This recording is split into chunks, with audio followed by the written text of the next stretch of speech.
Gak ada yang salah sama hidup kamu. Serius. Bukan nasib, bukan orang lain, bukan keadaan. Sampai saya sadar satu hal ini. Dan jujur, ini hal yang paling gak enak untuk diakui. Dulu saya juga ngerasa hidup saya baik-baik aja. Bangun, main HP, nunda kerjaan. Bilang ke diri sendiri, nanti juga berubah kok. Hari demi hari lewat. Tapi anehnya, hidup saya nggak kemana-mana. Saya mulai capek, ngerasa sibuk, tapi nggak berkembang. Ngerasa jalan, tapi nggak sampai mana-mana. Dan di situ saya mulai mikir, ini salah siapa sebenarnya? Sampai akhirnya saya sadar satu hal yang bikin saya dim lama. Nggak ada yang salah sama hidup saya. Yang salah, cara saya ngejalaninnya. Saya bukan kurang waktu, saya bukan kurang peluang. Saya cuma terlalu sering milih yang nyaman daripada yang benar. Dan itu pelan-pelan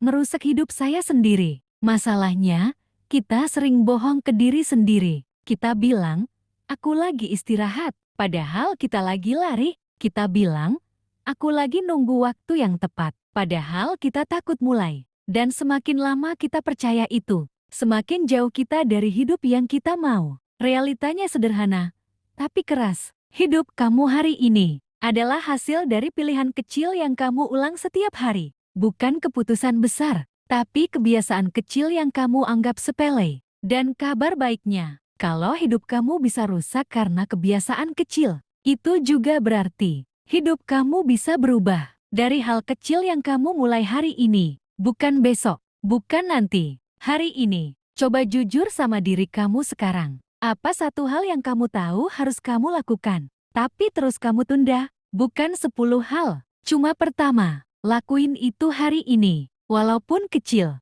walaupun gak sempurna. Karena perubahan besar selalu dimulai dari langkah kecil yang sering kita anggap gak penting. Jadi, mungkin selama ini kamu mikir hidup kamu bermasalah. Padahal bukan hidup kamu yang salah, tapi pilihan kecil yang kamu ulang setiap hari. Kalau kamu ngerasa ini kena banget ke kamu, jangan diem aja. Klik like biar lebih banyak orang sadar hal ini. Tulis di komentar, gue mulai hari ini sebagai komitmen kamu ke diri sendiri. Dan kalau kamu mau terus diingetin, mau terus ditampar biar nggak balik ke kebiasaan lama, subscribe channel ini. Karena di sini, kamu nggak bakal dikasih motivasi kosong. Kamu bakal dapat pengingat yang jujur, keras, dan dorongan nyata supaya hidup kamu benar-benar berubah. Sekarang pilihan di tangan kamu, tetap di posisi yang sama, atau mulai bergerak hari ini.